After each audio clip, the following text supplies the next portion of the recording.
Hello, everybody. Welcome to the Profit Tool Belt podcast. This is episode 200. And you know what that means? That means we have a guest on the show who's running a contracting business very similar to yours, who's going to get coached live right here during the episode. So you're going to get a chance to feel or hear or see, if you watch it on YouTube, what coaching looks like. It's a slightly different coaching than I normally do, but you're going to get the gist of things. And you're going to see how the relationship between a business coach and the business owner works. And for those of you who have ever asked the question, why the heck would I get a business coach anyway?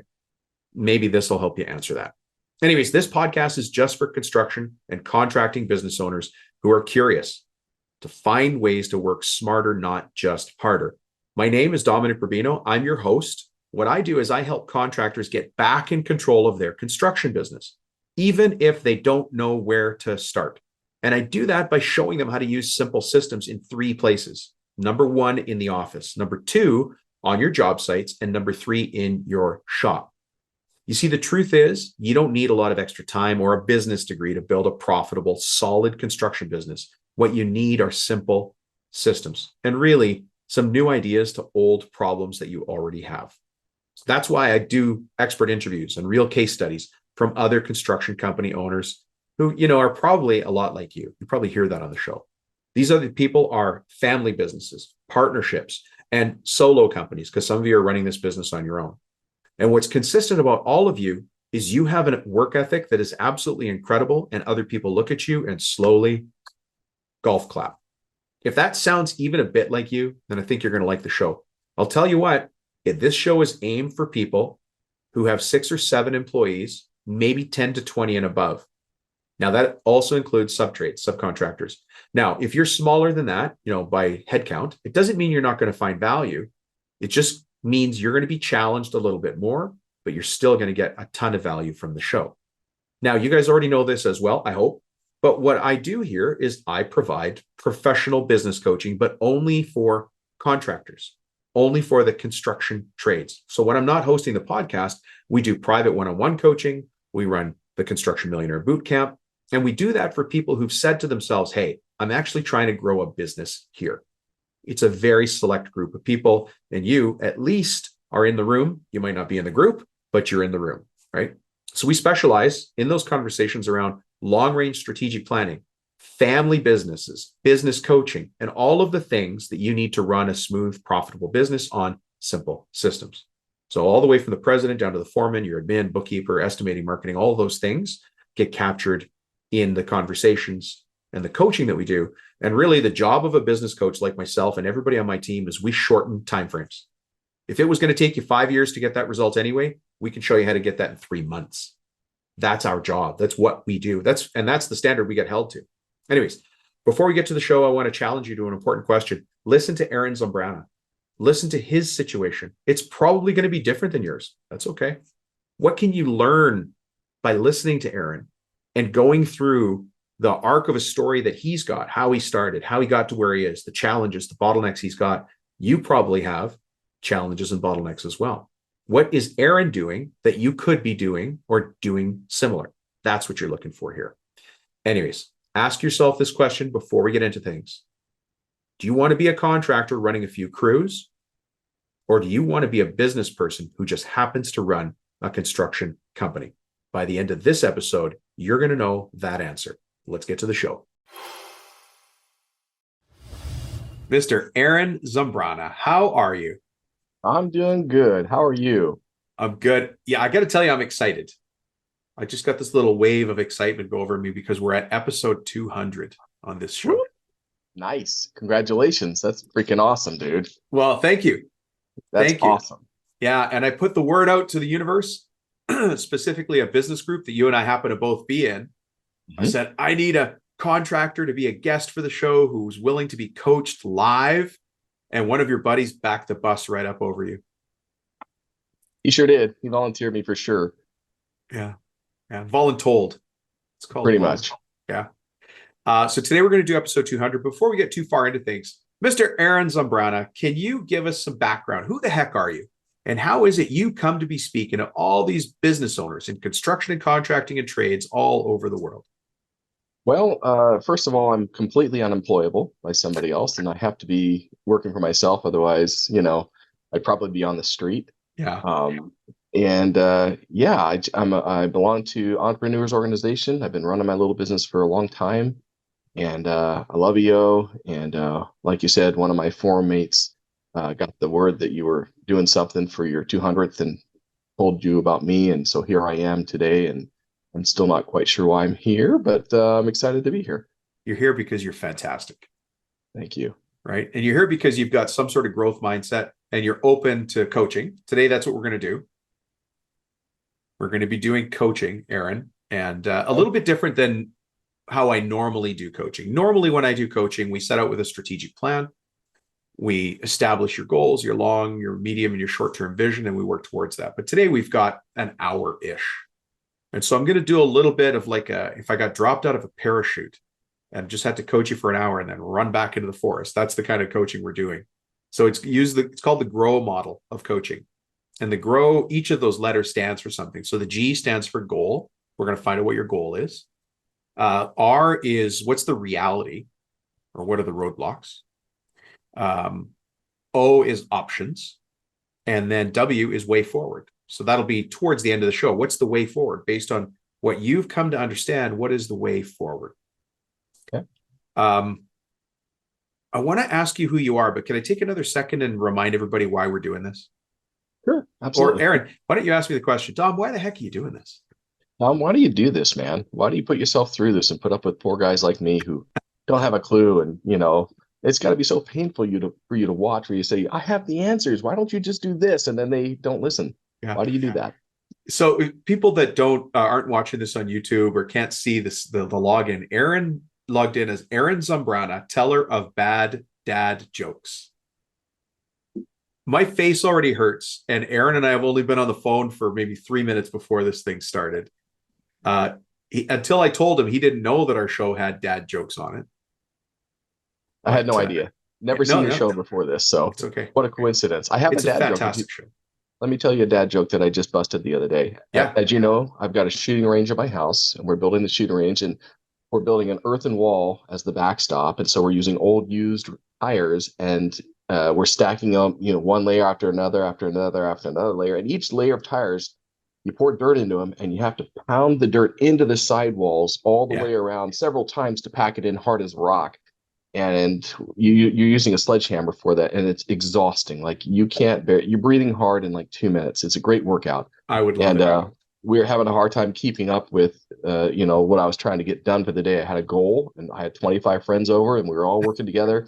Okay, this isn't working. This is what we're going to do. Each guy gets one tire at a time. You pack that tire. You don't get two tires. You only get one tire, and then you pass the sledgehammer to the next guy so you can rest while he works.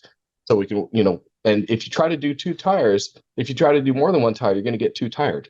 Yeah. So don't. That was my dad joke. You're going to get too tired. I get it. I get it. That's good. That's good. Sorry. Yeah. Oh my gosh. Okay. Let me give you a joke. Since you're building a wall, I'll give you some sort of masonry dad joke, something like that. Please. What's red and bad for your teeth? I don't know what. A brick. Of course. Okay. Yeah. It's horrible. Yeah. People are groaning already. They're like, "Oh, these guys this is going to be the longest episode ever." But let me answer your question. Why the heck do we do this anyways? I decided, so I have two different shows. Now, they're both in construction contracting trades. But when we got to episode 50 of the first time we hit episode 50, I thought we should do something different.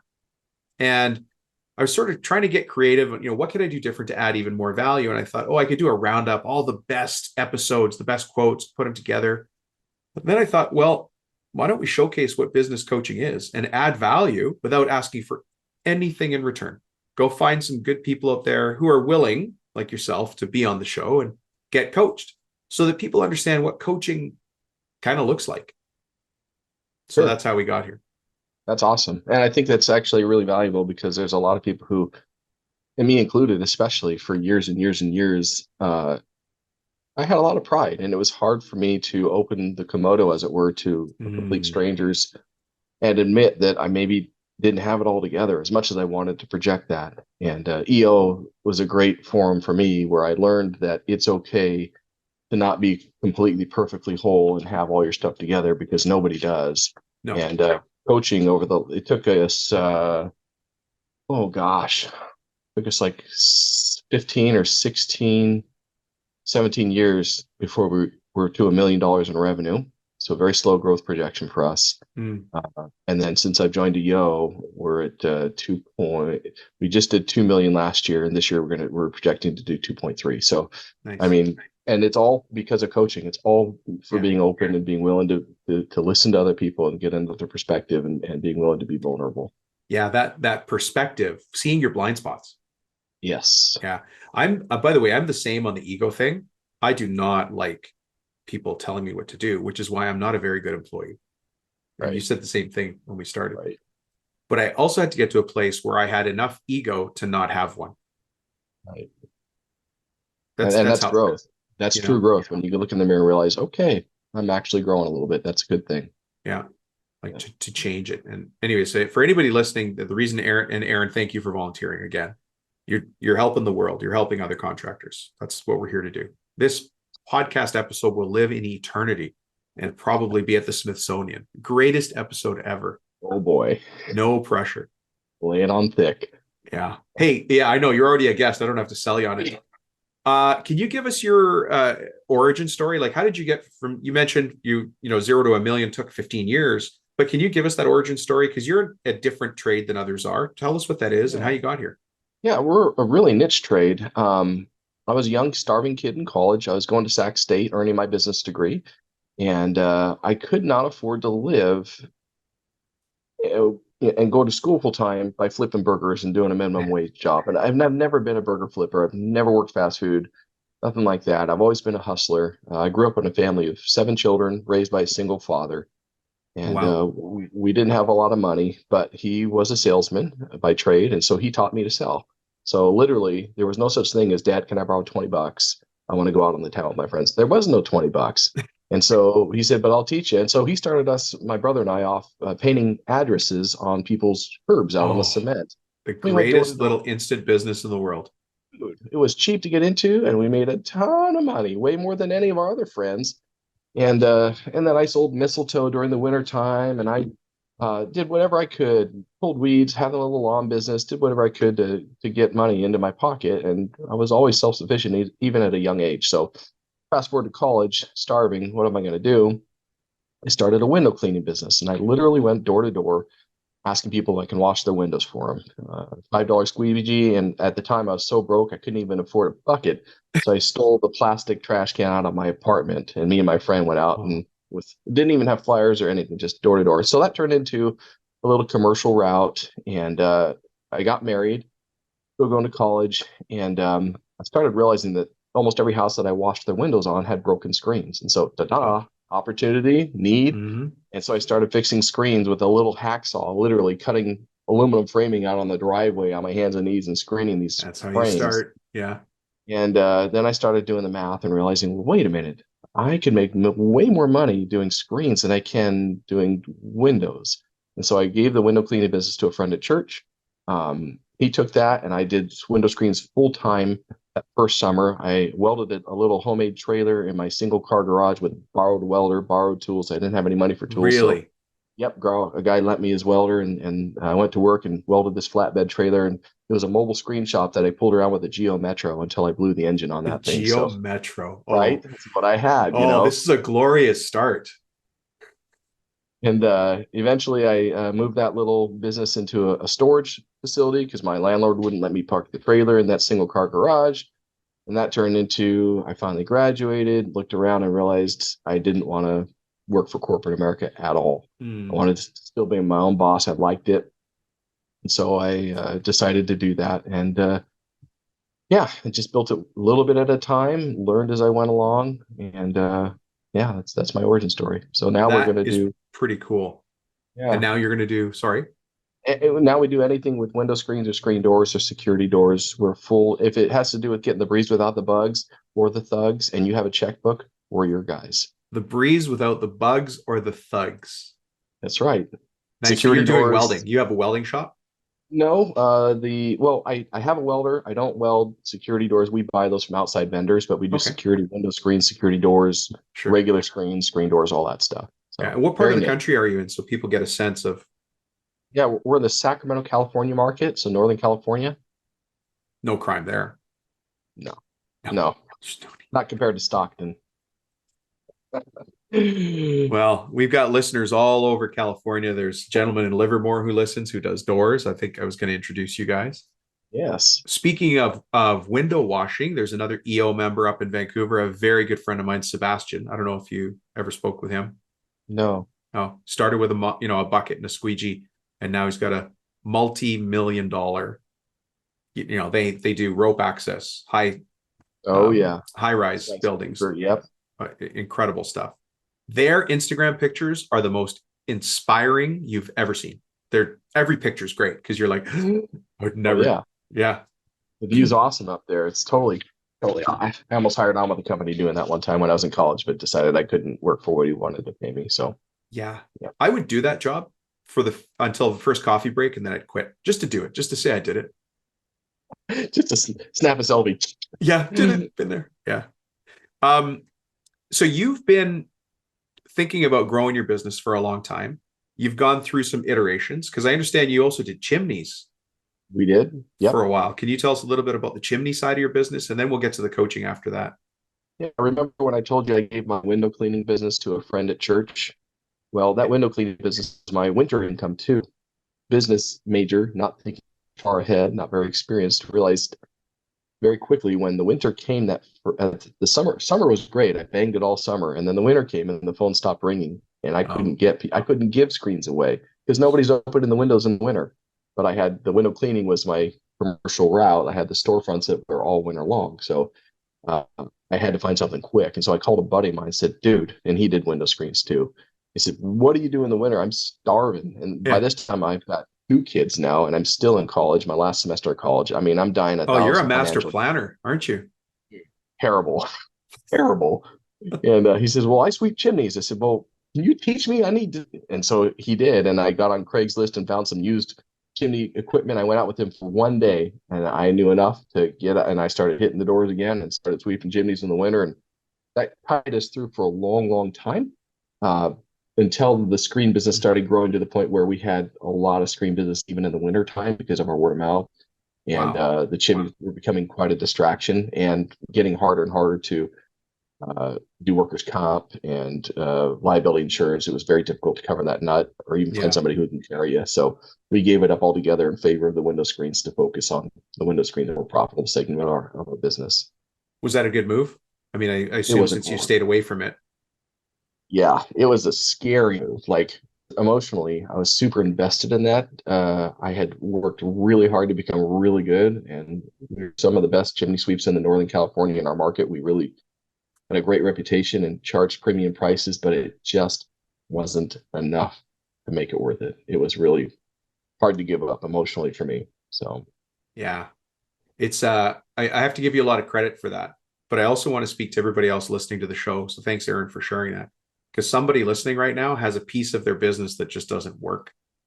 And they're hanging on to it right, for this is the second time we've talked about ego. They're hanging on to right, it because it's their identity. I am that right, guy. I'm a mason, I'm a cabinet maker, I'm a roofer, I'm a gutter guy, whatever your trade is, right? And I can't give that up. How could I give that up? right. I've You know? invested all this training. I've worked blood, sweat, and tears to get really good at this. I've got all these expensive tools that I've invested. All my guys are trained to do it, but man, when it just doesn't make sense anymore, you got to cut it. It's scary too, because it's like I felt like I was burning the ship in the harbor, man. I literally, because I know myself, I would want to go back to it if it got slow instead of, and so we literally sold and got rid of when I made the decision, we just got rid of it. And yeah, it's the best decision I ever made. So I wasn't Yeah. tempted to go back. I want to put a little exclamation mark on that. We're going to get to coaching in a second, but we think that as a small business or a growing business, we're the only ones who have to reinvent ourselves mid-stride, but we're not. And there's a recent example that we blow past all the time. And I want to take everybody just for a second into the boardroom of Netflix. Do you remember how Netflix used to distribute movies? Yeah, it was DVD in the mail. Huh. So if you Yes. have a company the size of Netflix, a couple of thousand employees, what do you think is at the top level boardroom at the Netflix at that time when they distribute DVDs by mail? Probably their warehousing, getting them in Yeah. the mail and getting them out. Yeah. You've got somebody who has to print and make DVDs. So there's a vice president of that. There's probably a vice president of mailing services. There's probably a vice president of getting return mail, right? There's somebody in charge of billing and inventory. There's somebody in charge of storage. There's somebody in charge of contracts, licenses, and agreements. And the president at one, I don't know this for sure, but I have to imagine the president walked in one day and said, "Hey, folks, thanks for joining me in the boardroom at the very top floor of our building. We're changing our business model. We're no longer going to mail DVDs. We're going digital." And in walks a couple of new guys. Here's a software guy, an IT lady, a security person for online commerce. And they had to reinvent Netflix. We're not the That's only huge. ones who have to do that, right? Right. We're not the only ones. Now, that came across really serious. So can I tell you a quick joke? Sure. Okay, this is more of a humorous story, but I want everybody to think about that reinvention story. Then I also want you to think about the Oreo cookie factory, because they have a meeting in their boardroom every once in a while where the president walks in and says, "Hey, we all love Oreo cookies, right?" And everybody says, "Yeah." And the president says, "I want to figure out how to put more sugar in these things." And so somebody says, "Can we put sprinkles in them?" And somebody goes, "Bradley, you're a genius. We're putting sprinkles in our Oreos." And then somebody else says, "Let's put double the amount of goop in there. Double goop. We're doing it." Everything's on the table. So sometimes I look at things that happen in the market in a weird way because I'm a business coach, and I imagine what that boardroom table looked like. And I know yours was tough. The kitchen table conversation must have been very tough. Yeah. Yeah. And the other thing that was hard too is you feeling like you're going to let your customers down. A lot of these people I had personally been sweeping their chimney for years. And what am I going to tell Mrs. Jones when she calls this year? And, she expects me to come back. It's like, I like people to like me. And so it's hard to come to grips with that sometimes. It's really hard. Did you shut it or sell it? We shut it. We shut it Whoa. down. Yeah. And we were referring to a reputable company here that we trusted. Okay. And 6 months later, they shut down for the same reasons. Just couldn't make the money. It's sad. So now there's nobody that's really decent in the area to refer people to. Okay. Creosote is us is the next. Yeah, pretty much. There's an opportunity for anybody in the Sacramento market who wants to sweep chimneys. Just Who wants that to sweep out there. chimneys in a market that has proven itself not to work? Yeah. Right. All right, Aaron. Thank you. Are we warmed up now? We feeling good? I'm feeling good, man. Yeah, totally. Yeah. Let's get into the coaching piece. We're going to use the GROW model. I'm going to ask you what your goal is. And you've had a little bit of time to think about what you want to set for a goal for today. So if you could wave a magic wand and change anything in your business, what would your goal be? So I've got big aspirations. I've got a couple goals I want to talk briefly about, and then we can narrow it down to one or two if you want to. But yeah. In the immediate future, because of growth, I'm still out in the field actually selling screens.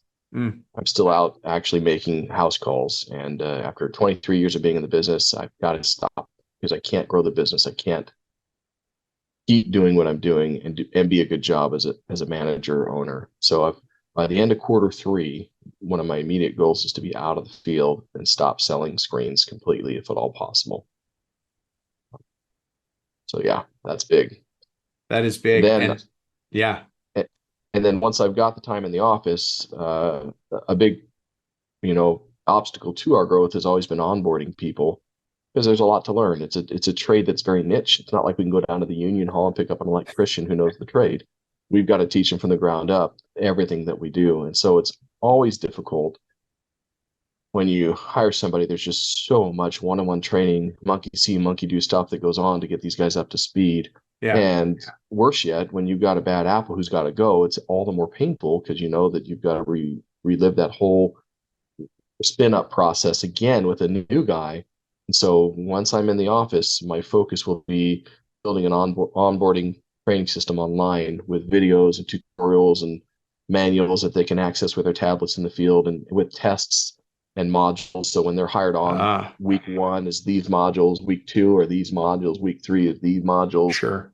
and with competition built into the faster you master the modules, the more you make quick here. So I want to be able to have a pay based on their production, what they can do, rather than how long they've been here. Pay based on production. Okay. So if I repeat back what I've heard so far, the first item is you're in the field too much, still selling, and you need to stop in order to grow. And you want to do that by the end of the second or the third quarter. Correct. And it doesn't matter when people listen to this episode. We're at the end of the second quarter right now. So that's in 3 months. That's a right. Thank you. That's a well thought out goal. The second goal is you need to create an onboarding system because people feels like it's, if I understand you correctly, the next driver of the business. Correct. If we don't have those systems down, it's going to be very difficult to grow this thing with any speed. Yeah. Okay. Any other goals? Yes. 2 more goals. 2.6 million. This year we're going to be doing we're projecting 2.3 million. By the end of 2024, I want to do 2.6, 2.7 million. And one last goal is there's a building. The building that we're in now, I have 5 acres in the country. In my shop, it's a 4,500 square foot metal building that we put up and built ourselves and did all the TI on it over the years. But we've outgrown it, and it's kind of an agricultural / residential area, not very conducive to running a commercial business. And so I'd like to move out of this building and purchase a commercial building. I've got my eye on one that I've been looking at for a while, and we've been saving our pennies for a long time, and I want to buy an 8,000 square foot commercial building with a big fenced-in yard. So, 8,000 square feet fenced for security, or? Yep, the whole parking lot's fenced, and they've got a yard for the service trucks fenced also, so it's all fenced off. Right. Yeah, the service truck thing gets to be a hassle when criminals figure out you're parked there and they do dumb things that cost you a gas tank at a time.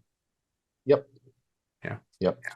So restating the goals, and this doesn't have to be the end of it, but this is what I've heard so far. Number 1, you're in the field, you're still selling, that you need to stop that in order to grow.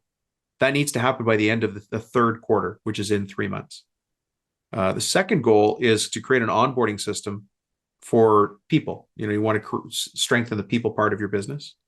You have a revenue goal here. You want to get sales up to 2.6 million. What are you at right now? We are projected to 2.3 this year. 2.3 million. So you want to grow by $300,000 in that same year, in that year time? I think we can do $300,000 to $400,000 realistically. Yeah. Okay. And then you want to buy a building. Yep. Yeah. Are you leasing right now, or do you own this building? I own the building. Yeah, it's on my residence here is also here on the property, so it's low overhead. It's nice. It is. Commute's it is murder, nice. Though. It's terrible walking across the lawn every day. I tell you, it's exhausting, but I deal with the traffic.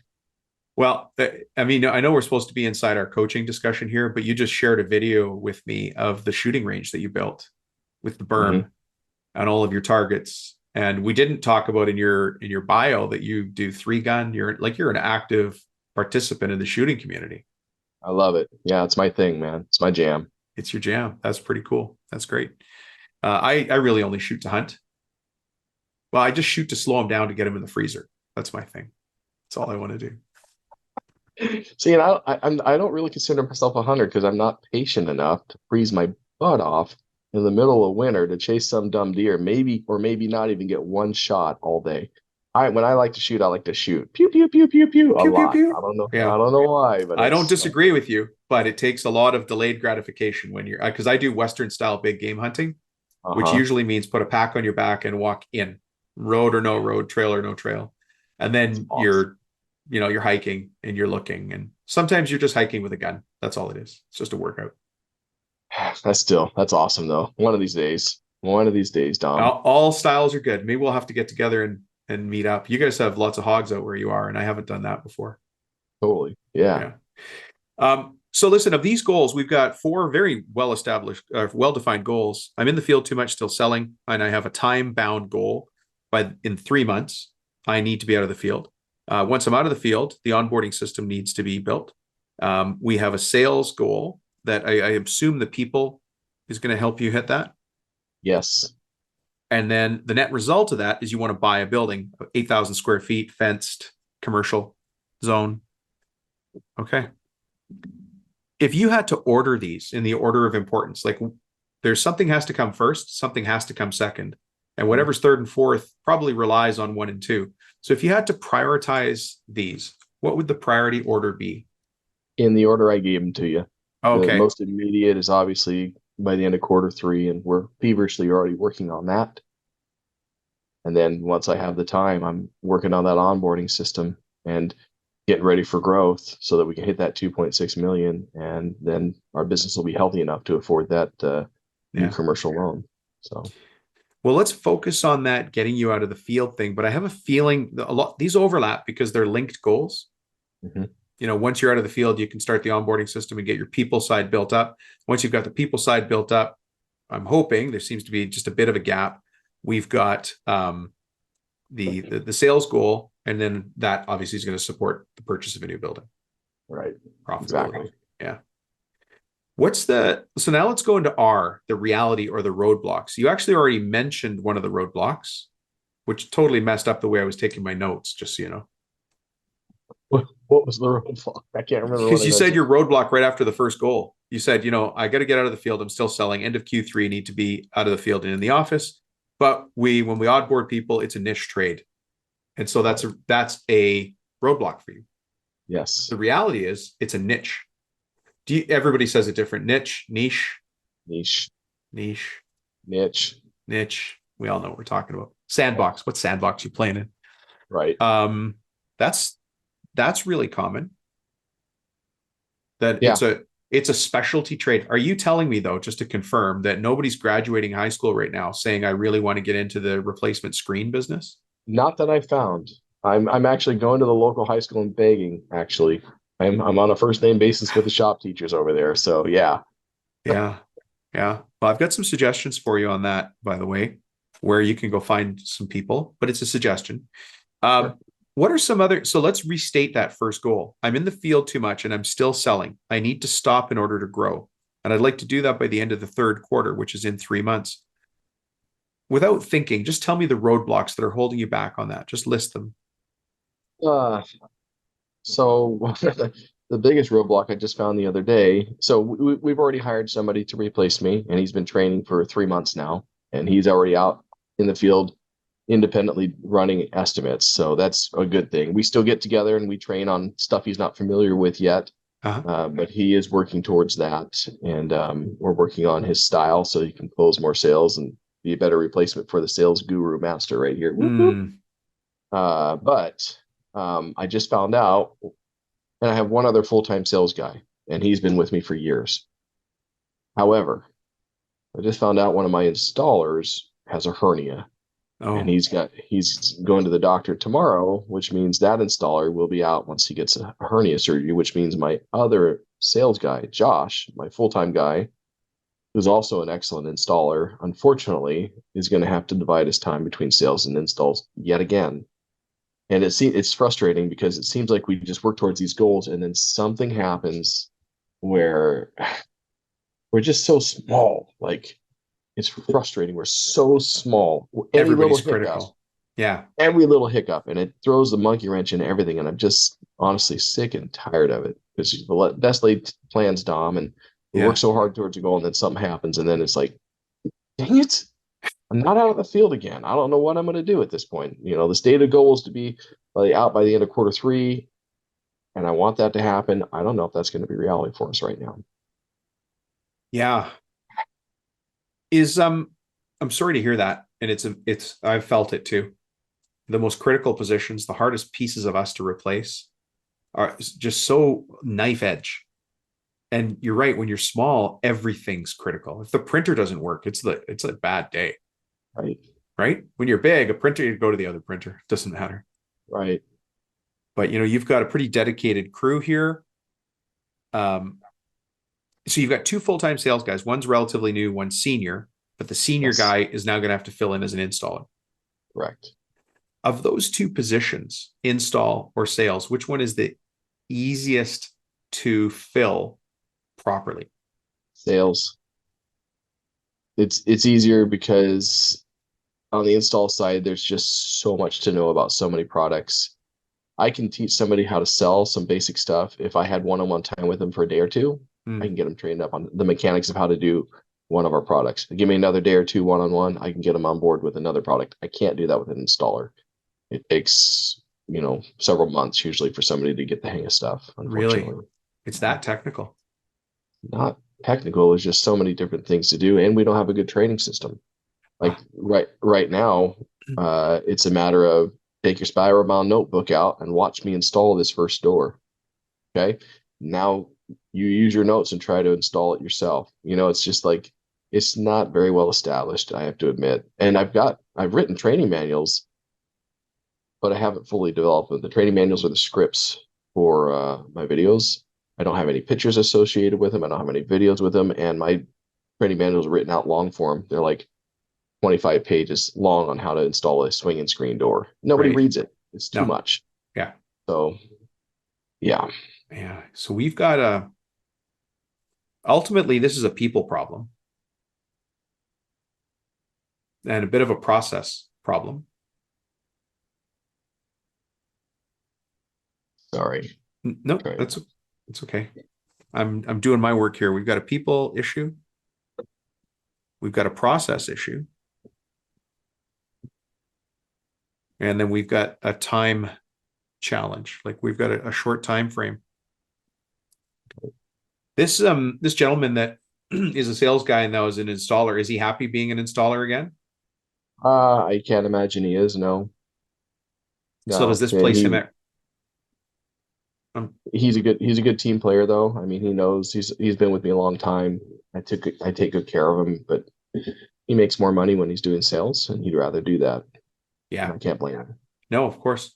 So I don't want to add to your stress, but it's conceivable to think it puts him at risk if he's doing a role he doesn't want or like to do. Right. I think we need to do a little firefighting right now. Okay. One of the options here is we've got options. We can replace a sales guy, but we don't really need to. You've got a brand new one who you haven't said anything, even moderate. Like everything sounds like it's going great. It's coming along at a prescribed rate. It seems fine. Yep. You've got a skilled guy who could obviously mentor the other person, who could replace you. But right now, the backfilling we've got to do is on the install side because another gentleman has a hernia. Yes. So it would seem... give you a little context too, Dom, and because we're ramping up to our business, I just hired another installer, so that's already in the works, and he's starting in a week and a half. So he's given his employer a 2-week notice, and he'll be starting pretty soon. So we have at least the basis. We're not starting from ground -5 here. So once that person is up, then they are going to be able to let your sales guy go back to selling.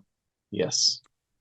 So allow me to confirm, does that change this question then? Now becomes not how do we find another installer, how do we ramp up another installer fast? Correct. That's really the main thing. Getting a new installer ramped up quick. So the key here, inside these 4 goals, the thing that's keeping you in the field when you should be working on onboarding, because you want to get to 2.3 million so that you can buy the building that you need next, is one little linchpin, one little tiny speck inside the cog that is, I need to onboard people faster, better. Right. Would that be? Yes, we have a grain of sand that's bothering me and I need to make a pearl out of it. Yes. Oh, there you go. I knew you were going to. That's good. That's well done. That is actually probably the politest analogy you could use. Yes. That's pretty nice. Okay. So that kind of changes. It's interesting that we thought the top level goal was I'm in the field too much. I need to be selling, but sitting above that is this people problem and a process problem. I don't know if you heard me say that we essentially have a people issue and a process issue. Okay. Like to simplify it down to just ridiculous levels. Because once I put something on paper, once I own it, I can control it. I can come up with the options, which is the next thing we've got to talk about, right? So we've got our goal, talked about our goals, those 4 points that you had laid out.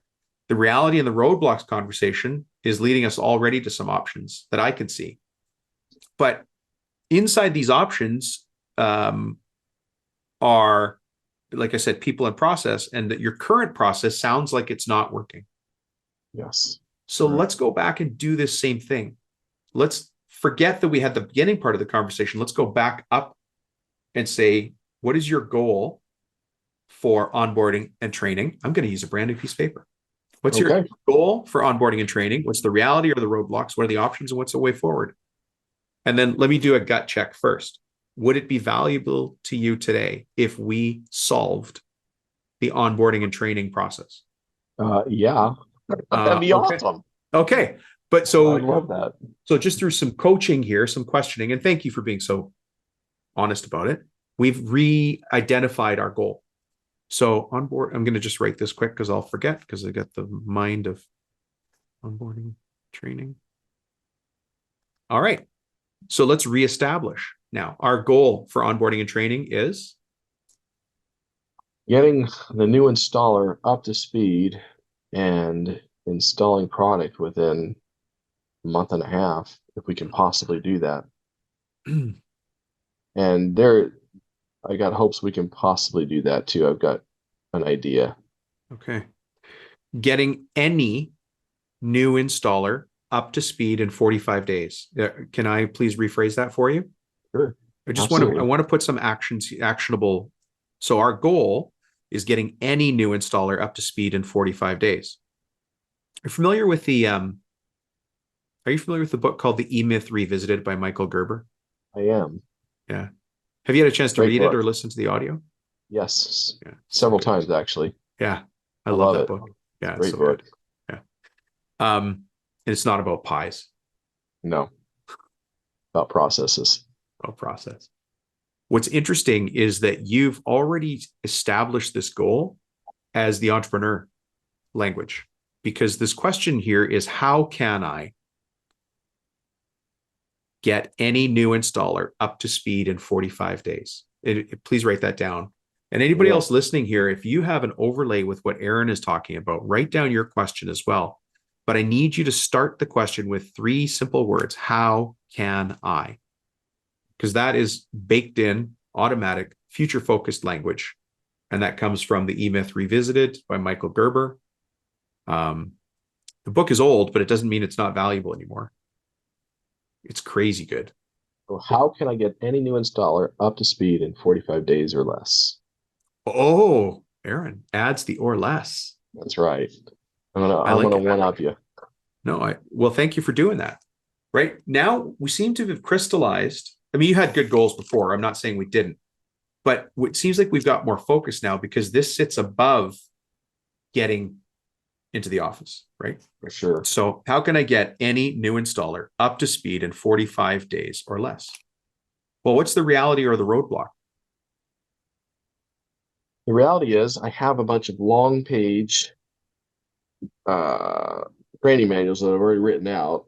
I need to pare them down into bullet points and get them in such a way that they can have them on the person or on their tablets, better yet, so they don't have any paper with them, and be able to look stuff up real quick. I need to spoon feed it to them to make it easier so they're not taking notes out there while they're trying to do that. That would be a good first step. Because I've got it there. I've just got to make myself have that ready to go. Are your guys how do they learn? How do people learn with you? What's a good indicator of somebody's learning style? Let's see here. Ow! Smacking your head. Okay. You guys don't see the video. Aaron just smacked himself in the head.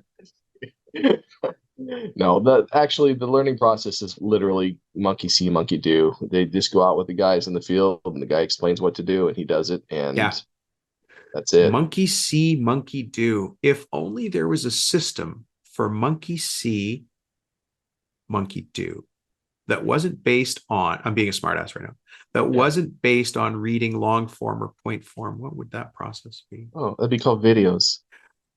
Oh, that's interesting. Have you tried doing video? Here's my problem. I'm a perfectionist.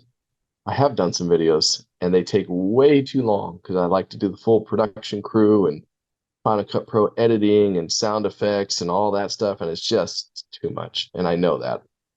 And so I have done some infomercial videos about our company, and customer facing videos. I have not done any internal facing videos, but I need to. So internal, and people on who are listening, by the way, Aaron, suddenly feel very smart. They're like, well, I could have told you that. Why did you just take videos? Except that you're a very intelligent man who has built this company to where it is today through just determination. Right. And so I walked you there through the questions, and then you unlocked something else. I'm a Perfectionist. Do your guys care about perfection, or do they just need to monkey see, monkey do? They just need to see it. They just got to do it. Can we agree that no matter what you produce first, you're going to hate? Yes. So why don't you just produce something you hate and make it better next? Well, I had 4 children. I did that. Just kidding. Just kidding. Oh, Sorry, Matt. If you ever see I this, set Matt, it I up didn't and mean you it. smacked I it didn't up. mean it. Oh my God, that was well done. Yeah, I mean, again, it's really the honest truth is, and it sounds like such an excuse, but time. When I was a younger man, I'm almost 50. When I was a younger man, I would literally stay up till 2, 3, and I'd work a full day, and stay up till 2 or 3 in the morning, working at stuff at night. Yeah. And I'm not willing to do that anymore. I have enough money. I'm comfortable.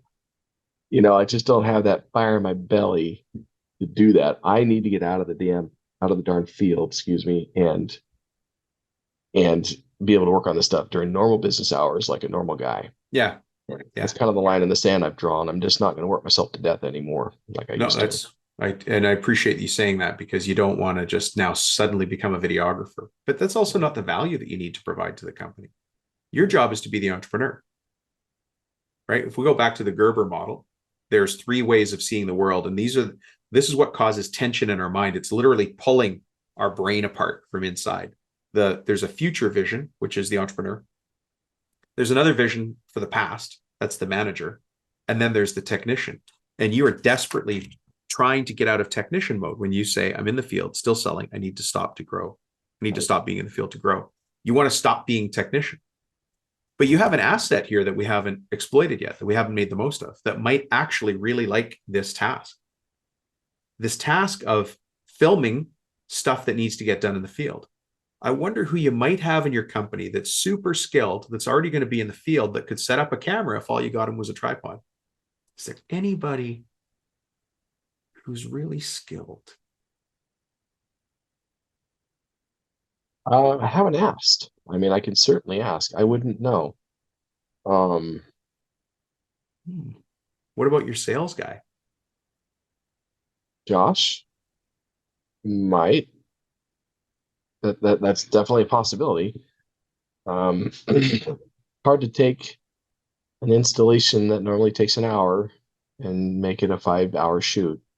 When it's a huge lost opportunity cost to pay somebody 5 hours to do that. I know it's an investment. I know it's hard to say. I don't know that you need to do that. No. I mean, I'm the king of getting stuff done. So first, everybody's got an iPhone, or 6 people in the world have a Samsung. That's fine. But whatever you're going to shoot it with, right? Okay.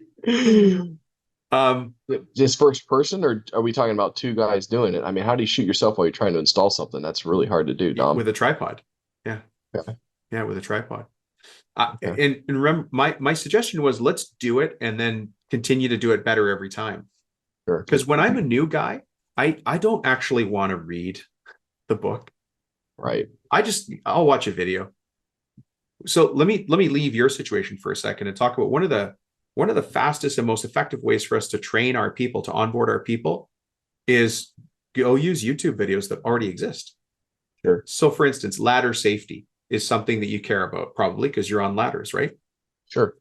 And you're in California, which is pretty cool, because all the fire departments in California have posted a ladder safety video. You could go watch 5 ladder safety videos on YouTube. Choose the one you agree with the most, because there's slight variances in 3 points of contact and how to do it. But I'll tell you what, any fire station in California is at the highest level of OSHA code for how to put a ladder against a house, how to remove a ladder, how to carry a ladder, how to put it against a house, how to ascend a ladder, how to descend a ladder, how to work on a ladder. Well, you don't have to go create that stuff yourself. You just have to archive it in inventory. Sure. Now, when your guy starts, and I'm going to use the word Jeremy. Lately, I've been saying our fictional guy is Jeremy. I don't know why. I'm not picking on the Jeremys of the world. But you could say to Jeremy on day one, Jeremy, this is really important in our company, safety. So what I need you to do now that we've hired you, but before you show up tomorrow, watch this ladder safety video. And tomorrow, we're going to talk about it. Excellent. Love it. And you could do that with a number of things. So first of all, I think you could probably record videos that you're going to hate. Let's just accept that you're going to hate them. As an example, if I showed up as your installer and I was on all fours in the driveway with a hacksaw fixing somebody's frame, would you accept that now? No, absolutely not. But you not. started that way. I did. And through Kaizen, constant and never-ending improvement, you now laugh at that method, but it's how you started. Right. I started stapling Christmas lights to homes in the Pacific Northwest. My chance of electrocution was 150%. You know, would I do that today? No. Right. So, you and I are joking around, but there's options here. First one is, one of the options. Well, let me lay out let me ask you what the options are, because that's this type of coaching. Aaron, given what we've spoken about before, can you lay out some potential options for yourself inside of this? Absolutely. So I can send a guy with an iPhone, especially if he's working with an assistant, and film the basic steps of installing, choose one product and just go for it. Just say, hey, and then get it archived and saved, uploaded to YouTube somewhere, and the links, and send them out as necessary. Yeah, private, like a private YouTube. Right. Yeah. Totally. Okay. That's one of the options. What's another option? Another option would be for me to go out there personally, which is what I want to do, and use my training manual and use my bullet points and create a full-on training system that's going to take weeks to do. And it'll be awesome, but not what I really need right now. What is the percentage chance that you would look at your completed first pass and decide it wasn't any good and had to be redone? Pretty high. Yeah. Can we do some math that's going to make you mad?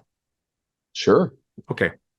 So we're going to calculate something called your revenue responsibility per hour. And the reason I want to do this is to take a really objective, take the emotions out of this decision. Your company is doing 2.3 now, and you want to be doing 2.6. Yep. Choose one of those numbers to use as a measurement, if you don't mind.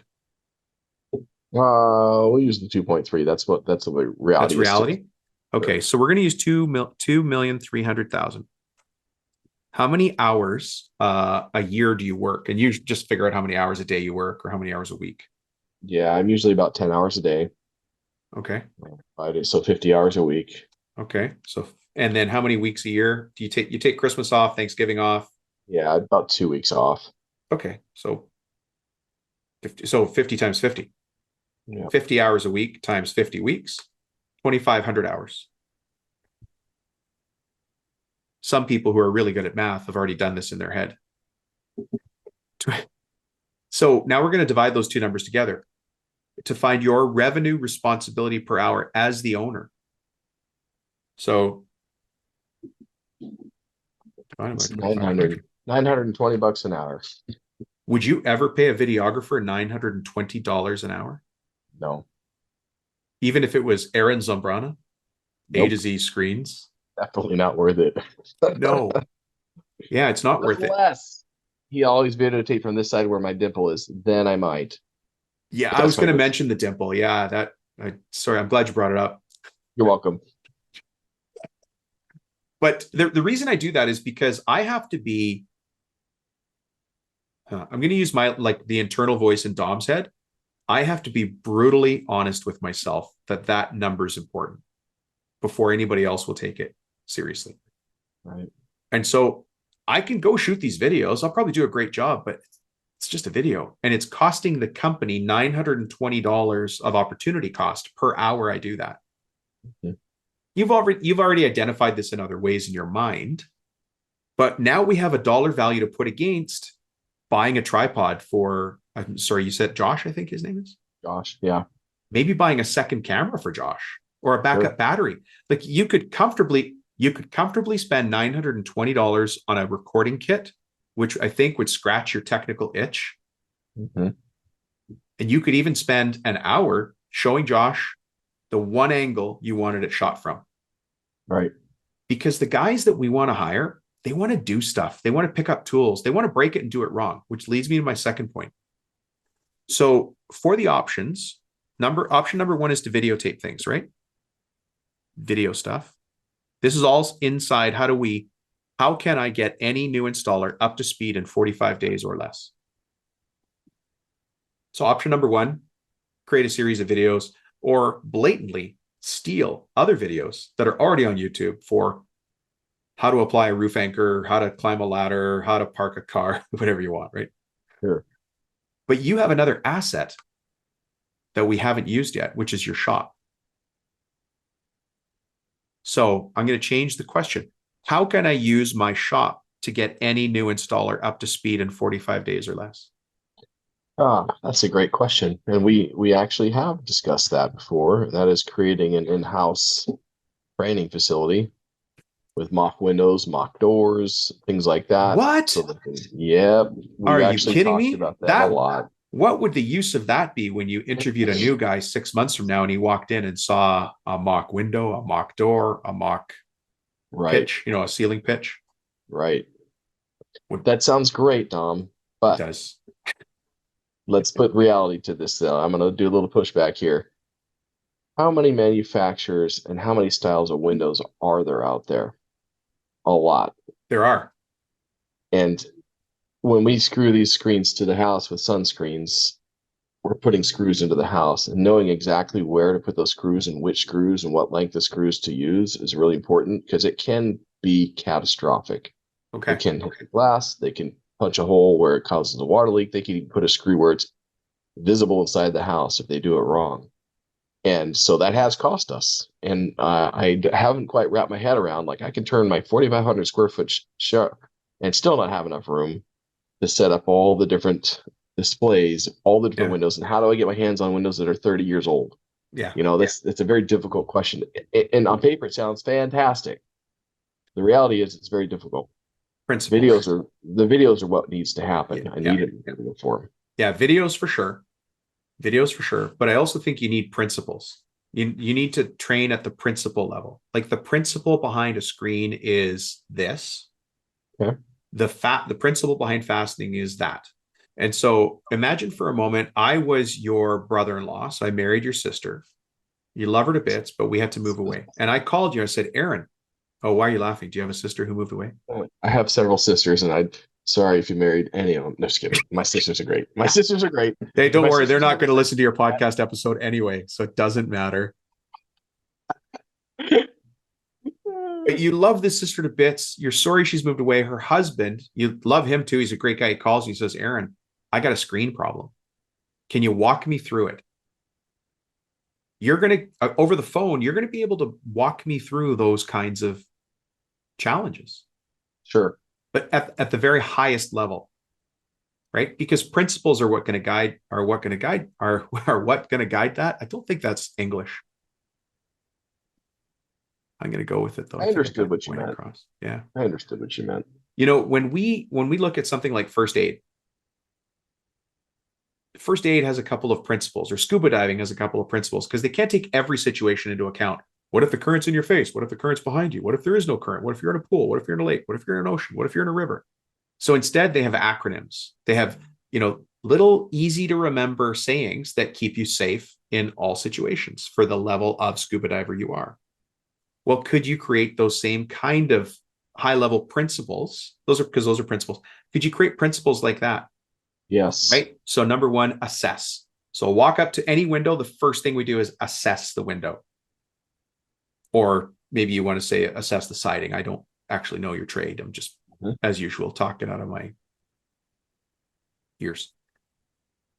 Right? Step number 2 is this. Step number 3 is that. And the hard part is keeping it simple. Yes. And the payoff for you is crazy because you will now have a company like no other. Right. Because right now mine's like everybody else. It's very slow onboarding, very slow training, everybody's training monkey see, monkey do the same way. Yeah. But I mean, we can do monkey see, monkey do, but on acid. Like, does acid make you go faster? I don't know which drug does I don't know. I'm not really good with my drugs. Now, I want to bring up something else, and I have to give credit to one of my other coaches. His name is Lee Miller. The guy is incredible.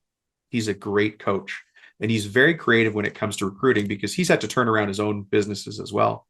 And so, Lee, if you're listening, I'm giving you all the credit in the world. But when we're talking about recruiting for our industries, we're in service industries. And so we place ads in, let's say, the newspaper, on Craigslist or on job boards, and we put them in the trades section. But what I learned from Lee is to put those ads in the hospitality section, where you're going to hire people who were waiters and bartenders who are already used to being on their feet all day. They're already used to serving with a smile. They understand keeping the customer happy. But everybody's got an itch, and maybe their itch is, I'd really like to be on the tools. I don't want to work till 2 a.m. It's not good for my lifestyle. My girlfriend and I just had a baby. I need to have a normal life. And I'm not saying that's going to happen, but I'm saying there's people out there who you can find. And so if you start to look in different places, because the attitude you're looking for is one of a servant, and I don't mean servant in a negative way, like a servant leader, that hospitality aspect that you mentioned, I hope everybody understands what I mean there. It's not a servant as serving others, but I totally mean having the ability and empathy to serve others in the best way you can. Yes. That's fantastic, actually. Really, I was under a lot of pressure there, man. I'm being recorded. No, that's really good stuff right there. I've never done that before. I've always run my ads in the trades areas and trying to find people that way. But you're absolutely right. There are people who want to change. There are people who have had other experience in other areas and looking to make a move. That's really good. Thank you. And I want you to put that in place. Now, while we're talking about recruiting, now is the time to do creative recruiting. And kind of weird stuff you haven't thought of before. I'm actually doing a presentation specifically on creative recruiting for a trade association in 2 weeks, because the normal stuff, what we call the normal stuff, isn't working anymore. So I'll give you another one and I'll share it with everybody here as well. And Mr. Livermore, California, I know you're listening. He's already doing this one. Go to Google Earth, go to your address and zoom up. So that's the first step. Go to Google Earth, type in your address and zoom up. I want you to look for, as close to your current location as possible, another area that has construction workers in it. Where is that area? And you already know the area. Then I want you to think, where are the food trucks that serve that construction market? So there's a taco stand, there's a mac and cheese place, there's a burgers and fries, whatever the food truck is, right? What do they call it? The Roach coaches. Roach coach. Thank you. I forgot that. Roach coach. And you won't think less of me if I happen to have a nasty habit of eating off those all the time, would you? Oh my God. We were in Maryland for my son's lacrosse tournament. We stopped at a Mexican one. Uh-huh. And you would not think Maryland would be a hotbed for fantastic Mexican food. It was the best. They have some great food. So good. So legit. Anyways, but here's what you do is you go to the owner of that. I'm not going to call it a Roach coach when I go talk to them. That food truck, that fine mobile establishment. Yes. And you say, hey, for the day or for the week, can I give you $20 for the day? And for every meal you hand out, would you mind putting my recruiting poster with every meal? Awesome idea. Nice. Right. So we have options to find people that are already into the trades. And you might go, well, who's going to want to go into window screens? I'll tell you what, a guy that's already lifting joists on a ladder and is sick and tired or hurt and might want to lift something lighter, but I'm okay on a ladder and I know construction. Right. So you can almost tailor where the food truck is to the kind of trade that you want to pull. Almost. Gold. Really good stuff. Thank you. Thank you. I mean, it's so far we're only at options. So let's while you're taking notes, and for everybody here, I'm going to repeat the coaching we've done so far.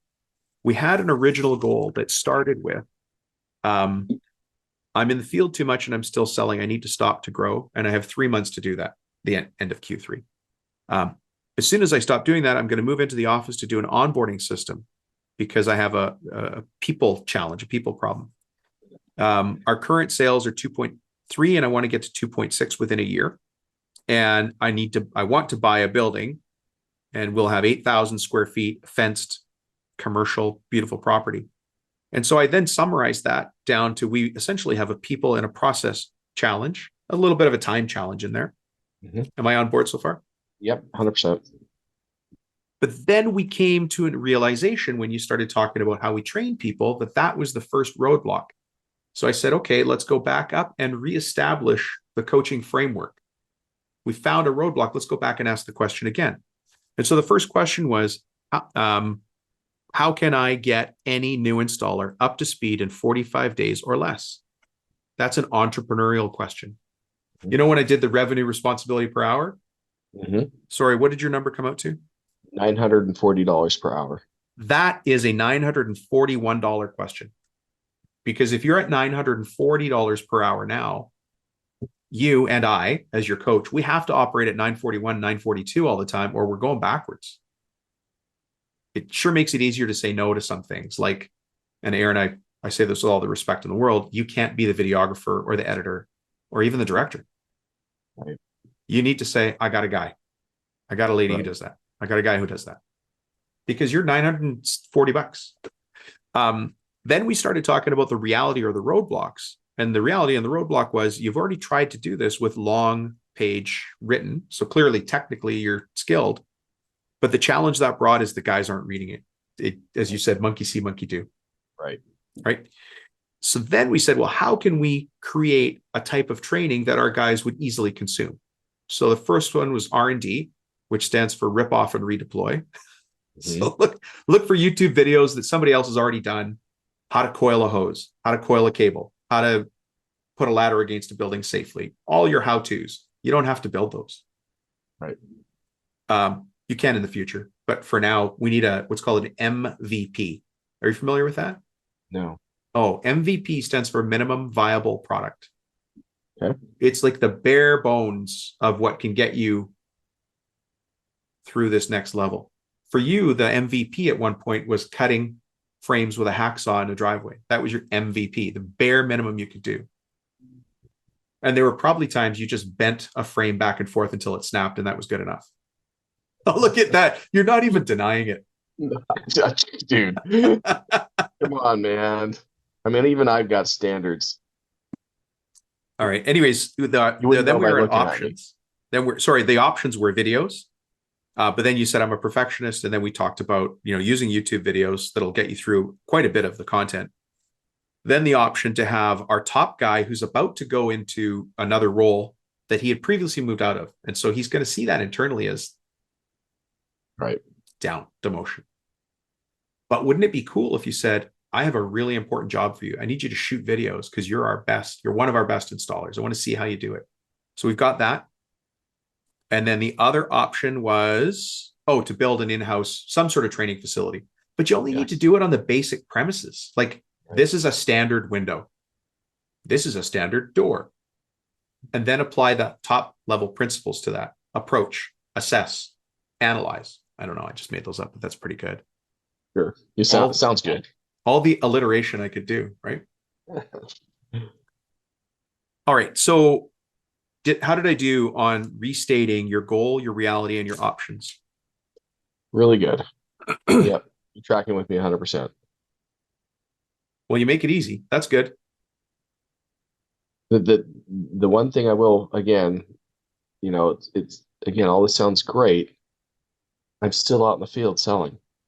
And the second I stop, the wheels fall off. Yeah. So I'm on this treadmill, and I got to get all this stuff done, but I refuse to do it at 3 a.m. I'm refusing to do it at 3 a.m. Yeah. So I'm we still, have to replace you. Are you one of the headcount that is needed to keep the sales at the level it's at? yes. So could we find another sales guy? Yeah, we could. But then you're going to say, well, I've got 3 sales guys plus me, so my sales are tracking super high. Why would I take me out of the field? Right. And you'll say, I need 4 sales guys plus me. I need 5 sales guys plus me, and I'm still in the field. At some point, you're going to have to take a bit of a dip. At some point, you got to pay the piper a little bit. Yes. And I hate to say that, but we're all in business. We've all done this before. A little bit of pain now for satisfaction later. Yes. But if you have to hire another sales guy, hire another sales guy. Okay. We haven't gotten into the discussion about, do they carry themselves? Do they have a quota? Are they meeting expectations? Are they making the right promises in the field? But it sounds like you've already done that a couple times. Yeah. Yep. I've trained many sales guys over the years. Not enough, apparently, because I'm still doing it, but I have done it. How long does your average sales guy stay with you? Uh, I say 3 years, 2 to 3 years. How Not long long has enough. Josh been with you? He's been with me over 8. Oh, okay. So is he at risk right now?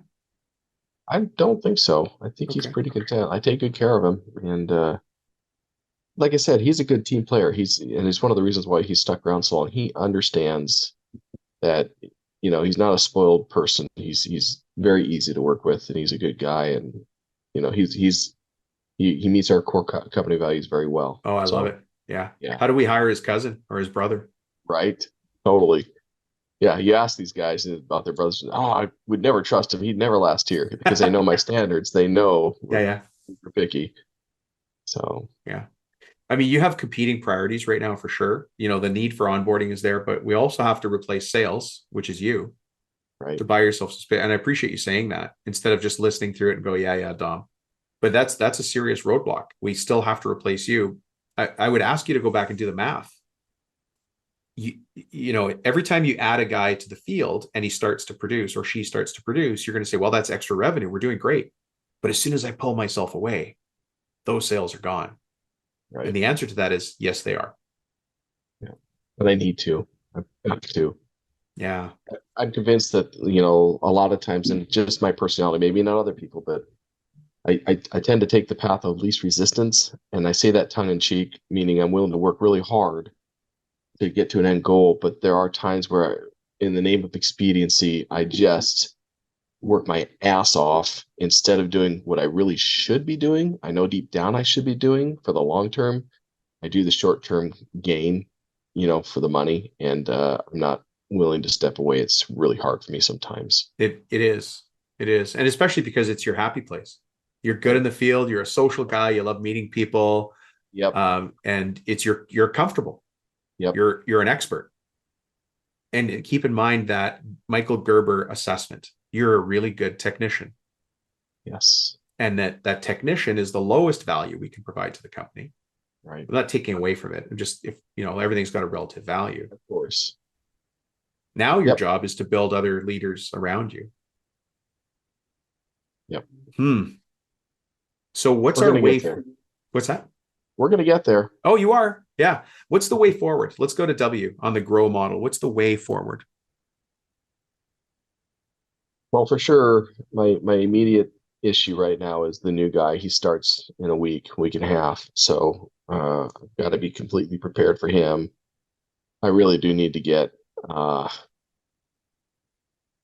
need to get some bullet points for each of the different products, as far as like principles. Like, okay, we're going to do a sunscreen installation on this job. Principle 1 is you're the installer. Figure out where each screen goes on the window. Number 2 is measure the window, measure the screen, hold the screen up against the window, look to see how it's going to fit. Now determine what size clips you're going to use and where you're going to put them to make sure we don't, just all those little basic steps. And that won't take me very long. That'll take me a couple hours for some of the basic steps, just so he has at least something to work off of, Yeah. Moving forward. So he's not from zero. And then the installer that are training him can show him bullet point by bullet point what to do. Hopefully it'll get him up faster. But videotaping is going to be really important. But that does take time. I mean, I'd love to say it's an overnight thing. It's not. It does take some time to do it. It takes time, but it doesn't take as much time, Right. you know? And probably not as much time as I've got it in my mind that it will. Right. Yeah. And if you went to like a used building supply store and you bought a couple of windows, you probably have windows kicking around anyways, windows and doors. Sure. You don't need much room anyway. You're in Sacramento. The weather's usually nice. You could even have it outside. Sure. But every day's meeting, you could be like, guys, we're going to install a screen on this old wood frame window or this new vinyl window or a new vinyl window with stucco siding, whatever you've got as your options. Right. And that conversation with your guys just makes the conversation, because I'm not going to read a book on window screens. I'm probably not even going to read the bullet points, but I'm going to monkey see, monkey do. And watching a YouTube video, I would do anyway. So I might as well watch a YouTube video on our stuff. Right. Over time, the library will build. I've got to get those videos started right away. Yeah. And you don't have to do them. Right. Right. You could do one person view, like you could have a training with Josh, correct? Yep. And you can say, Josh, I just want to make sure we always see over your left shoulder for every shot 90% of the time. So don't stop the job, record it, set your camera up, set your tripod up, do what you got to do. Maybe even put a GoPro on his chest so you catch the full view. Like you've got at least a $960 budget for this. Sure. Because that's an hour of your time. GoPro is a great idea. You just got to get the extra battery and big memory card. Sure. And it's not, it's not going to be perfect video, but it's going to be enough to get us started. And like anything, we're just going to march forward. All right, sir. I feel like I've held you a long time. You've held me gently, and for that, I thank you, sir. I cradled you. How's that? That coaching was not nearly like Coach Rio Frio, my wrestling coach. That was much gentler. Thank you. Yeah, wrestling coaches, they're like, I can't hear you. My face is in the mat. I still can't hear you. In the armpit. Yeah, you have to tap. You didn't tell me about the tap. All right, sir. So we have our goal. How can I get any new installer up to speed in 45 days or less? I'd ask you, please write that down and make it a poster. Write it with you, carry it with you everywhere. Yeah. We talked about the reality or the roadblocks, the options, and the way forward. I don't have an accountability for you. So what's something I could do to hold you accountable or help you hold accountable, where I could check in on you in a week or 2 weeks just with a quick text message? Sure. Give me a call or text me, either one. You're welcome to do either.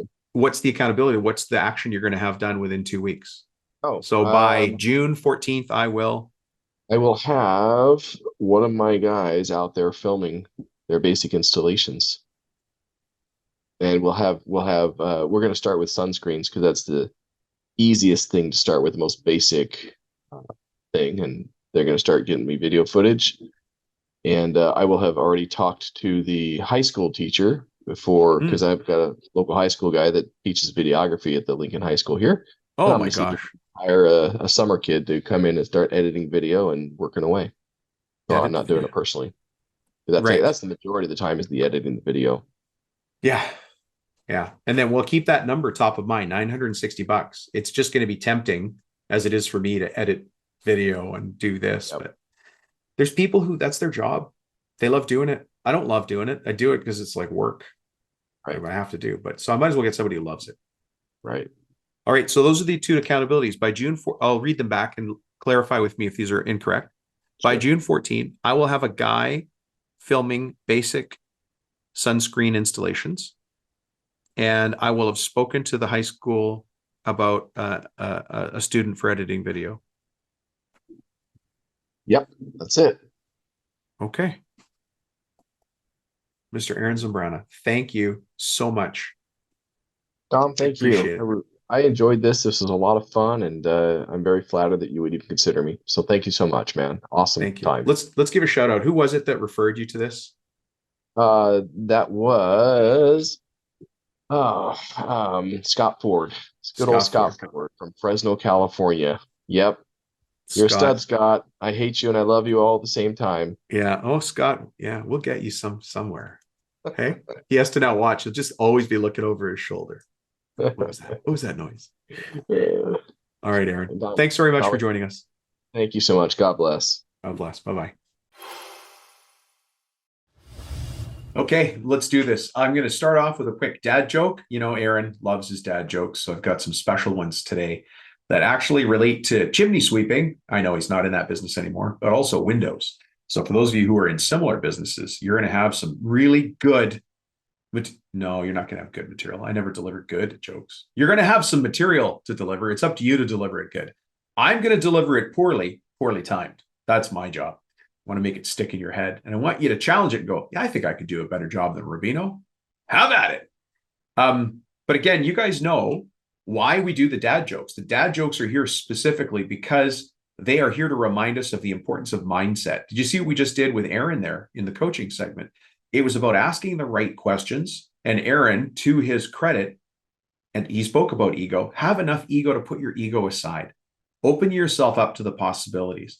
So when you laugh, when you smile, I want to change your outlook on the day. That's all I'm trying to do. But the mindset of success means thinking a little bit differently than everybody else around you. When everybody else is going left, you're wondering what's over to the right.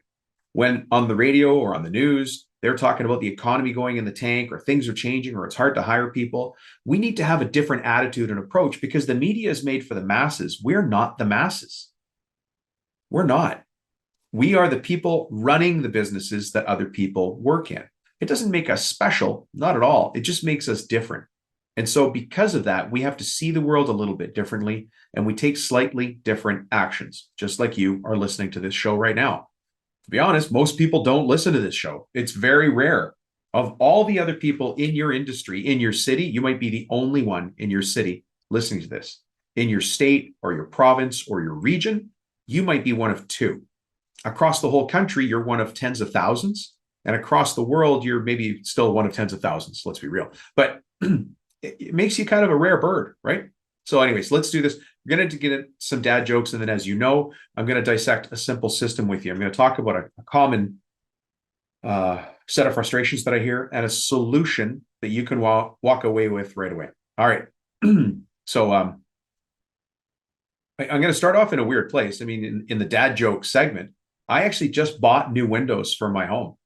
And two installers came to do the work the other day. And you're not going to believe this, but their names were actually Kurt and Rod.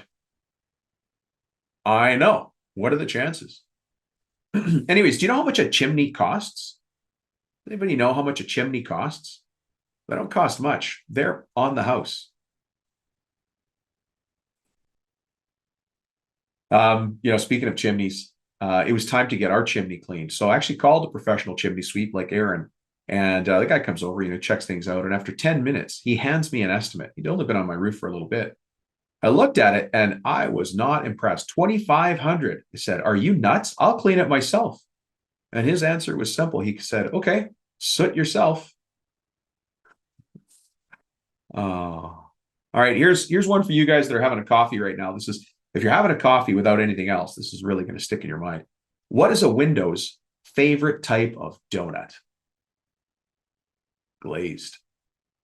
Wah, wah, wah. What a way to end a strong and powerful series of dad jokes. That one's for you, Mr. Aaron Zambrana. Thanks for joining us.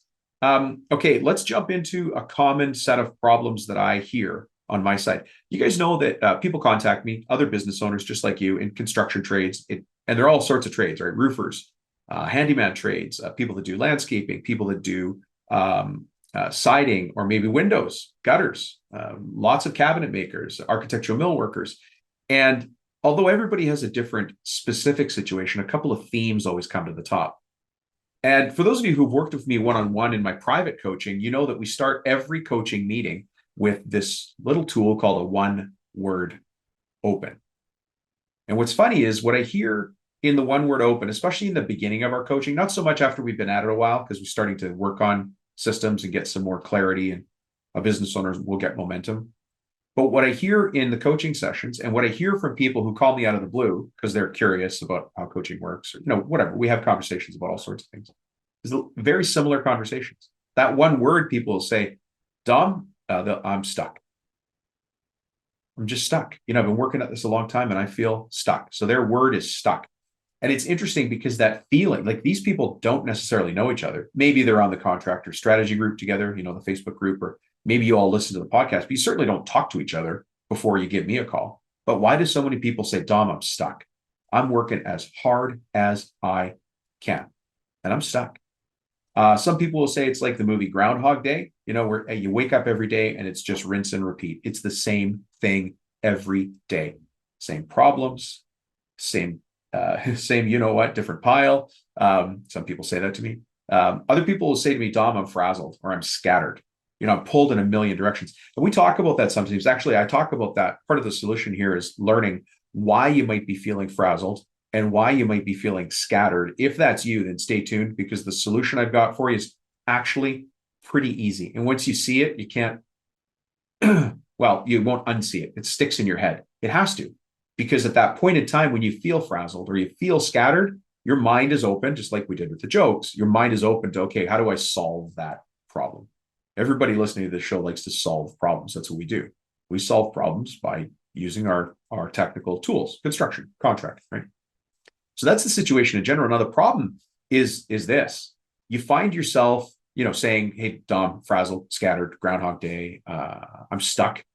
Just a simple word, I'm stuck. But the problem that comes with it is something called analysis paralysis. How's that for a fancy set of words?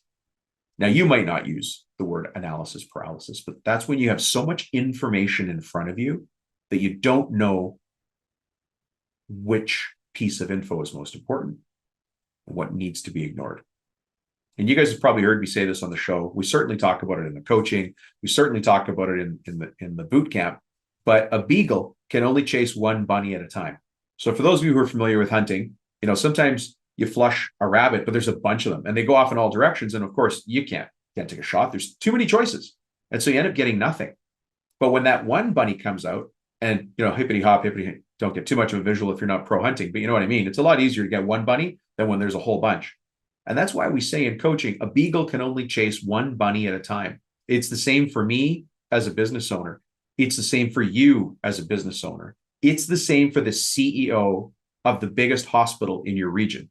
That CEO can only chase one bunny at a time. There's one big problem that CEO is working on. It's the same for all of us. Business is business is business. Business is business is business. That's why, in the intro to the show, I say, this is for contractors who have gotten to the point where they say, hey, look, I'm running a real business here. And I want to be a business person who just happens to be a contractor. And I want to change from being a contractor with just a couple of crews, or maybe one crew, or maybe a guy. There's a difference in mentality. So analysis paralysis is real. There's so many choices. I don't know which one to take. And sometimes you just say, look, I have so much to do. I don't know where to start. I've got a long list of things I know I need to fix in my company to make it what I want. I've got the list, Dom. I don't need you to tell me the list, which, by the way, is a great answer. I don't actually tell you the list. I ask the right questions and help you prioritize the list. And then we help you get your time problems out of the way so you can attack the list. And then we hold you accountable to the things that you put on your list. It's all very interesting, isn't it? You saw me do that with Aaron here a little bit in the coaching today. What you don't see is the follow-up, although I do have in my notes to follow up with him later, right? To make sure he gets that next piece of momentum from this. Anyways, the other thing I hear, or the other problem that comes from those feelings or from that realization inside your company is guys, especially guys with a bigger crew, they're going to say, look, I've already tried to fix things, but I can't get any traction. Nobody in my company is going to buy in. You don't know my draftsman. You don't know my engineer. Hey, my project manager, this conversation is going to go nowhere. I come to them with great ideas. I might read a book or watch a video, or Dom, I hear something cool on your show. And I go to them and they're like, yeah, I'm more concerned about coaching softball. Or, yeah, it sounds great, but this is a job. They don't say that to you, but you can see it in their eyes. This is a job. They work for you because it's a job. And so they're not as excited and fired up as you. Well, we have solutions for that, by the way. That's exactly what this piece is about. That's exactly what this piece of the show is about, to illustrate a problem, but then also to give you a solution. Then all you have to do is take action on the solution. That's it. You only have to do one little thing, not 10 little things, just one little thing. In this case, come and join the training, because it's going to blow your mind? And if not, you know what? Drink your coffee while it's hot, take a couple of notes and hang up. It's okay with me. But just start getting your head in the headspace of continual forward movement. I want your nose, your belt buckle, and your toes all facing in the same direction, forward in the business, moving in the direction you want in your business, right? Those are the problems that we find when you say, hey, why is it just me that cares about quality in this company? Why am I the only one that cares that hit the loading dock at our business and it wasn't right, but it still went out, and that caused all sorts of other problems? Why did the installer go out and do their job on that heating unit, on the water heater or whatever it was? Why did the roofer go out and think that we would get away with that? They've been doing this for years. Why do they think that situation would be okay? It's not. But why are you the only one that cares about that? Why am I the only one that worries about profits? You might wonder, why am I the only one who worries about profits? Because remember, you start your day different than everybody else in your company. Remember, and we've spoken about this here before. When your alarm goes off, if you're the kind of person who needs an alarm to wake up, many of you don't, you just get up and you're ready to go. But let's say the alarm goes off. You flip off the covers, you swing your feet over the edge of the bed. Before your feet hit the cold floor, you are already thinking about time management. You're thinking about your team. You're thinking about hiring. You're thinking about recruiting. You're thinking about safety, right? You're thinking about money, about profits, about estimates. You haven't even gotten to the bathroom yet. It could be 3 steps from your side of the bed, and all of those thoughts are going through your head and mine before we get to the bathroom. Now, think about the number 2 in your company. I guess there's a joke right there, right? We're talking about going to the bathroom when I said you're number 2. But I mean, you're number 2 in charge. Your next most valuable employee. What happens when he or she wakes up? Off go the covers, feet swing over the edge of the bed. Before their feet touch the ground, nothing. I mean, they go downstairs, make themselves a coffee, hop in the car, hop in the truck, drive to work, get to work, have another coffee, talk to some people, and then they say, well, let's get to it. Your day already started with your toes, your nose, and your belt buckle facing in one direction. But the people on our team just have different motivations, and that gets frustrating to us. And that's what business coaching helps you do is, when we talk about culture, and I make the joke that it's always like, multicolored rainbows and mushrooms in the forest with elves and gremlins. Well, that's culture. How we get them involved in making sure this is a great place to work is what business coaches like me show you how to do, right? When you find yourself the only one who cares about quality, when you find yourself the only one worried about profits, when you find yourself thinking, why am I the only one who seems to be carrying the load here? It's because you're overworked. You're just plain overworked and you're underpaid for what you do. The amount of time you put in isn't matching up with the pay you're taking, right? And that's got to suck. I know it sucks because I've been there so many times.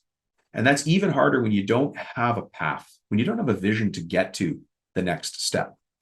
How about I bring my microphone closer? You think that would make this a better podcast episode? Dominic, simple systems. Sorry for that. Now I'm closer to the microphone.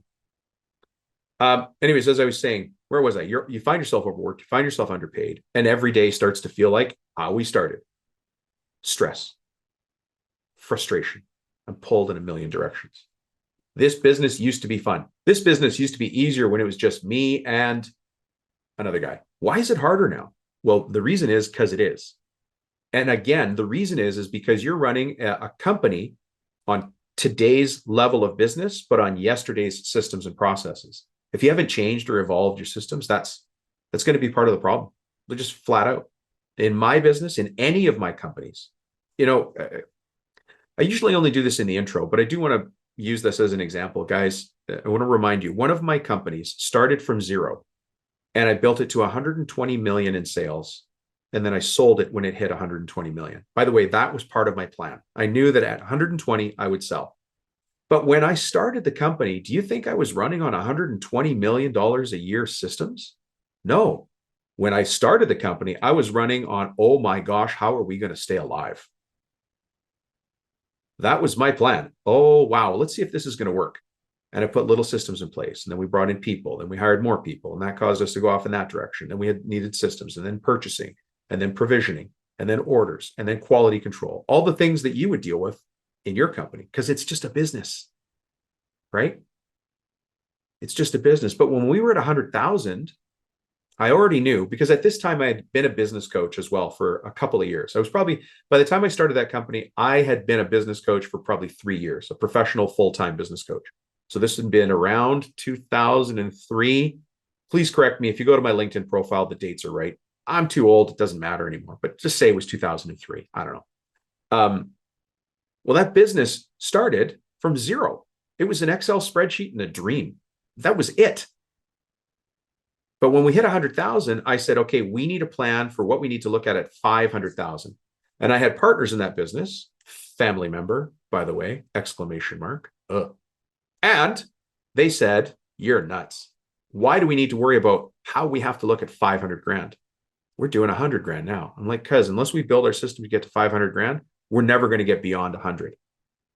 What if I kept running that $100,000 business on $80,000 systems? I'd be stuck. I'd be frustrated. I would feel like Groundhog Day every day. We're not making forward movement. Right? And then guess what happens when we hit about 200,000 or 300,000? Good old Dommy comes into the meeting and says, guys, we need a new strategic plan. What's it going to look like when this business hits $1 million? Everybody loses it around the table. What? You're out of your mind. We haven't even hit 500,000. We're at 250 and you want us to think about $1 million? Yes, I do. Because unless we aim for $1 million, we're never going to hit it. And I did that again and again and again. And we got to 120 million. I had my own personal plan. That was when it hit 120 million, I was going to pull the parachute cord and sell. And I did. And that was a very fun thing. So when I talk about these problems, please don't think I'm some book learning business coach. I've done this stuff and I continue to do it. And if you can't tell, I love it. I love it. All right. So what's the impact to you of all this? Because we've talked a little bit about the pain, right? If you look back, you realize you spent, the last X years, maybe 3 years, feeling exactly the same way. Like, why have I felt this way for so long, but I'm not moving forward? Your wife is sick of hearing about it. Your closest buddy is sick of hearing about it. You're sick of talking about it. You're not moving forward, even though everything inside you wants to move forward. You feel stuck. Imagine doing a silent scream. Open your mouth as if you're going to scream, but don't let yourself make a noise. That's what I'm talking about. Right? It's like you want to get it out there, but I don't know where to start. And that's having an impact, right? And guys, this all comes through me observing the really smart and wise and nice people who contact me and say, hey, let's talk about my business. By the way, the training that's coming up to take care of this, I'll tell you about in a second. All you've got to do is text me and I'll get you on the wait list for the next one that's coming up. I don't actually have a date set yet. I'm trying to, once the wait list hits a certain number, we'll do it. But you got to be on the list to get the invite, right? I'm not going to run it if there's 2 people, but because it's going to take an hour of my time at least. And by the way, all of this is happening. I already mentioned your wife or your business partner or other people in your family. All this is happening while the other people you love in your life are patiently watching you, waiting. When's dad going to have time to be home on time for dinner? When can dad come to my sports day? When can dad take me fishing?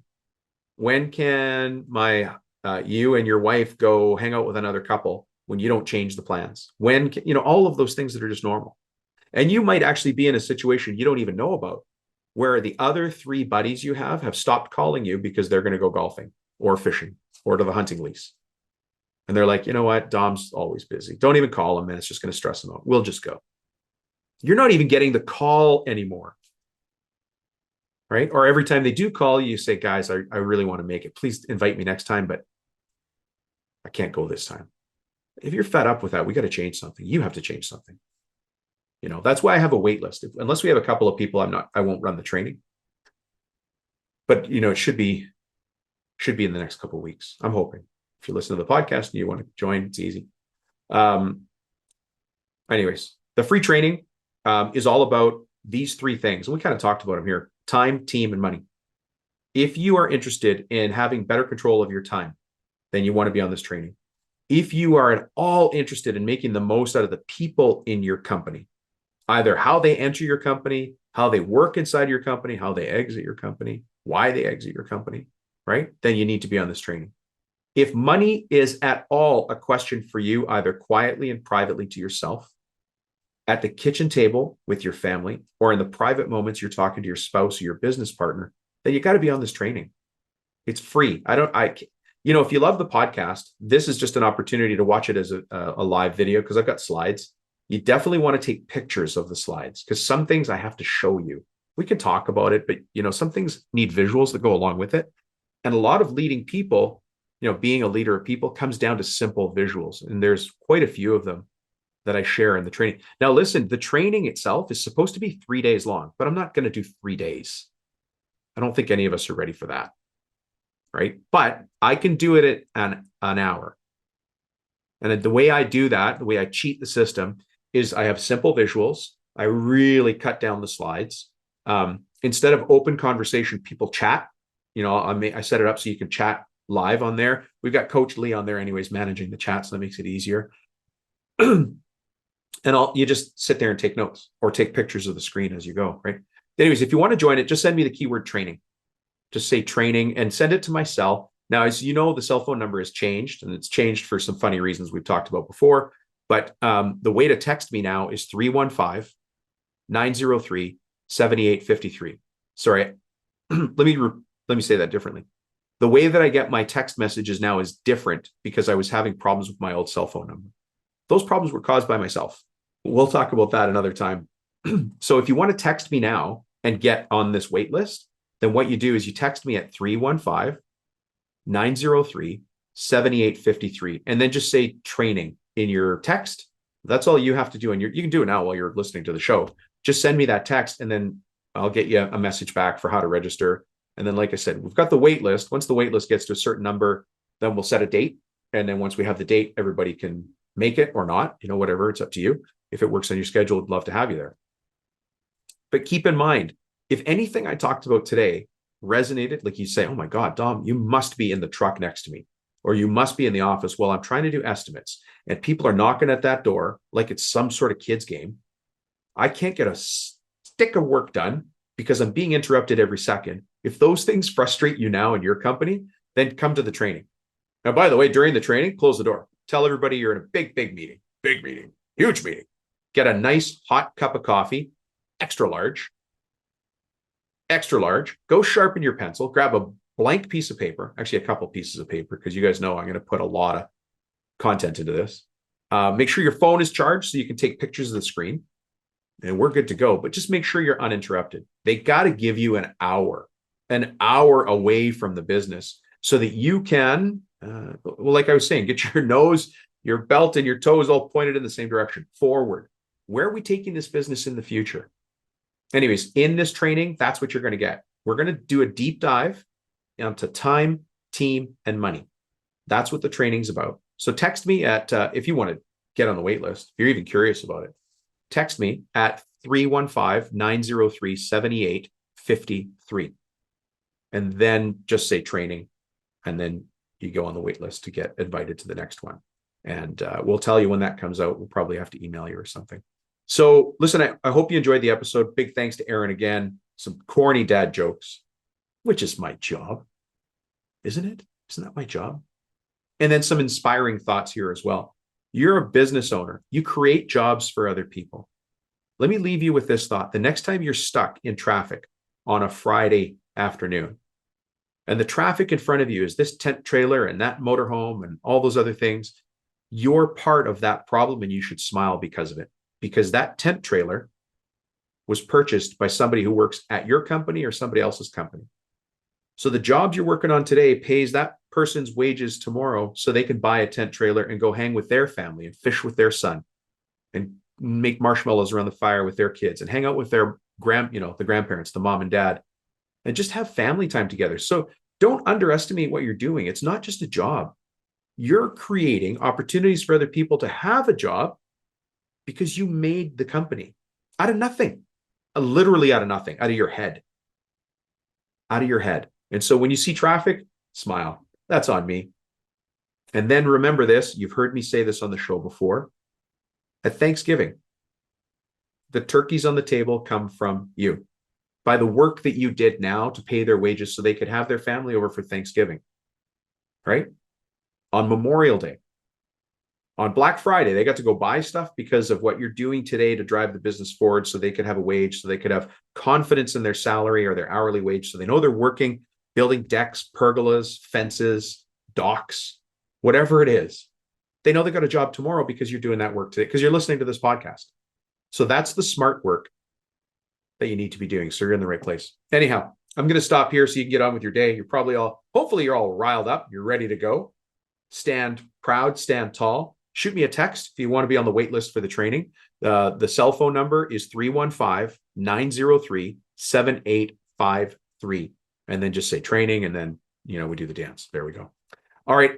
Thanks for checking in, folks. Talk to you soon.